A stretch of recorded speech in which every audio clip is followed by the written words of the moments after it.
উমরা বা হজে যাওয়ার জন্য আপনার কোন প্যাকেজ আপনি যাবেন, সেই প্যাকেজটা অবশ্যই আপনি বুঝে শুনে যাবেন। এটা অত্যন্ত গুরুত্বপূর্ণ। দেখেন, আমরা যদি বলি বর্তমান সময়ে উমরা কিন্তু একদম হজের মতো। হজে যেমন আমাদেরকে নুসুকের ইমপ্লিমেন্টের মাধ্যমে রুম ঠিক করা, সিট অ্যালোকেশন করা এবং ট্রান্সপোর্টেশন নির্ধারণ করা, হজের ক্ষেত্রে নুসুক প্ল্যাটফর্মের মাধ্যমে সৌদি মিনিস্ট্রির মাধ্যমে আসলে এগুলি করা হয়ে থাকে। বর্তমান সময়ে ওমরার ক্ষেত্রেও কিন্তু আমাদেরকে ভিসা করতে হলে নুসুক অ্যাভেলেবেল আছে, এমন হোটেলেই আমাদেরকে কিন্তু রুম বুক করতে হবে।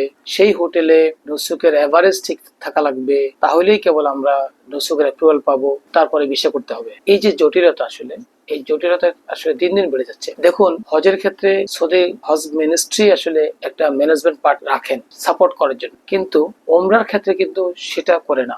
এখানে আসলে জটিলতা আরো বেশি হয়ে থাকে এবং এখানে প্রতারণার সম্ভাবনা বেশি থাকে। অনেক সময় আমাদেরকে হোটেল কর্তৃপক্ষ রুম বুক করে, কিন্তু দেখা গেছে সেখানে তার নুসুকের যে সংখ্যা সেটা শেষ। তখন আমাদেরকে আবারও পেরেশানিতে পড়া লাগে। তখন আমরা আবার সেই হোটেল চেঞ্জ করতে হয়, আবার আর যে হোটেল নিতে হয়। এটা আসলে অত্যন্ত জটিল হয়ে গেছে। দেখুন, একটা সময় আমরা উমরার কাফেলা করার জন্য 15 দিন আগেই বা ম্যাক্সিমাম 20 দিন আগে আমরা হোটেল করতে পারতাম, করলে এনাফ ছিল। কিন্তু বর্তমান সময়ে আমাদের ডিসেম্বরের কাফেলা যাবো যখন আমরা, আর এই ডিসেম্বরের কাফেলার জন্য এখনই আমাদেরকে হোটেল দেখতে হচ্ছে। তারপরেও আমরা শুনতে পাচ্ছি যে হোটেলের অনেক বেশি রেট, অ্যাভেলেবেল রুম নেই। এই যে একটা জটিলতা দিন দিন বেড়ে যাচ্ছে, এটা যদি নিরসন করতে হয়, তাহলে আমাদের কাছে যদি পাসপোর্ট গুলি সবার থাকে, আমরা আগে থেকে যদি কনফার্ম করতে পারি আমাদের কয়টা রুম লাগবে এবং প্যাকেজটা নির্ধারণ করতে পারি, তাহলে আমাদের সহজ হয়ে যায়। এই জন্য আসলে আমরা বারবার উদ্বুদ্ধ করার জন্য আমাদের এই মেসেজগুলি। আসুন আপনারা সবাই যথাযথভাবে নিয়ম মেনে আপনার উমরা বা হজ সম্পন্ন করার জন্য চেষ্টা করবেন, সেই প্রত্যাশাই রাখছি।